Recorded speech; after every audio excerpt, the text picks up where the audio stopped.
कभी बैठ के इनका शुक्रिया किन लफ्जों में अदा करूंगी वो मुझे नहीं पता। नहीं अदा करती जी, दस्ते शफकत रखती हैं, माई शुक्रिया नहीं अदा करती, उनका दस्ते देखिए शफकत होता है, उनकी दुआएं होती हैं।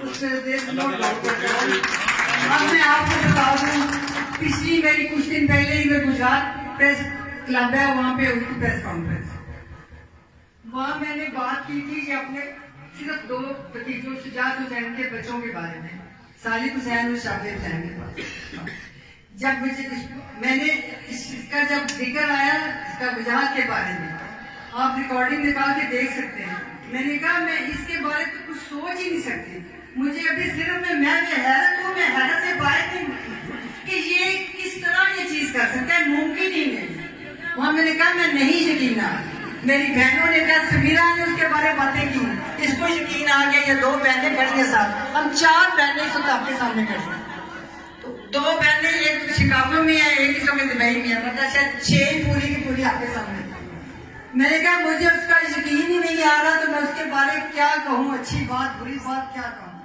लेकिन यकीन करो मेरे भाइयों बच्चों, आज जो बाजार में से मैं गुजरी हूँ, जो बातें मैंने सुनी है और जो मैंने अपनी आंखों से देखा है कि जिस तरह से वो बाजार यहाँ लोगों को उठा रहे हैं, दुकानदारों को उठा रहे हैं, उनका काम कारोबार बंद कर रहे हैं।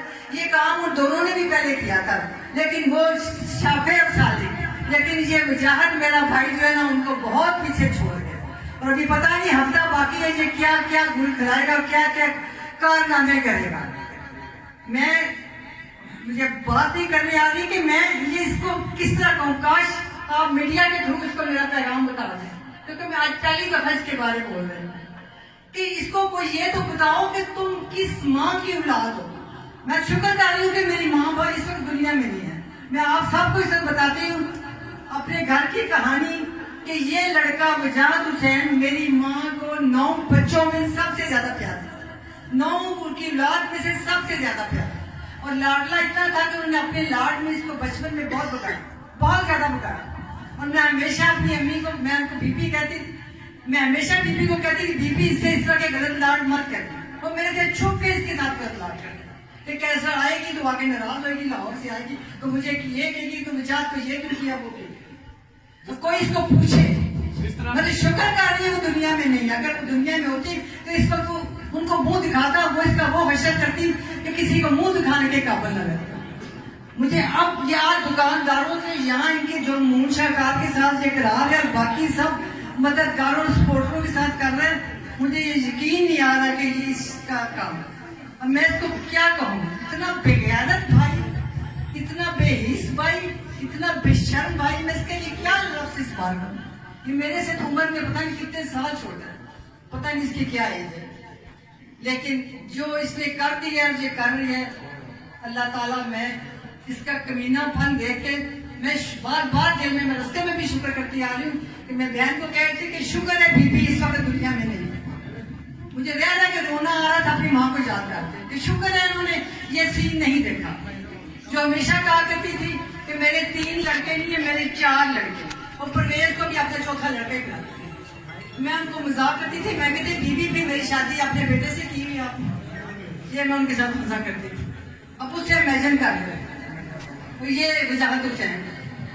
अब मैं इसको बाकी बात भी बहुत लंबी हो जाएगी, समीरा भी मूसा वगैरह के बारे में कोई करेगी बात।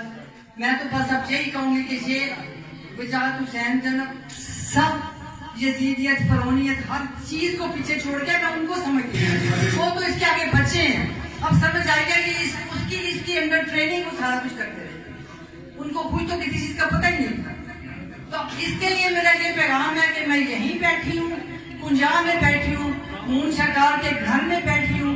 अगर ये जिन लोगों को पकड़ के आज लेके गए हैं, कल लेके गए हैं, जिनको आइंदा पकड़ना है उनका तो बाद में देखेंगे। जो पकड़े हुए हैं उनको आज अगर ये नहीं रिहा करेगा तो मैं यहीं बैठी हूँ, इसको मैं पैगाम दे रही हूँ मेरी तरफ से, इसको पैगाम को पहुँचा दे कि मैं इधर ही बैठी हूँ, पुलिस को भेजो, ज्यादा मैक्सिमम यही कर सकते। इन बंदों का क्या कसूर है बचाओ,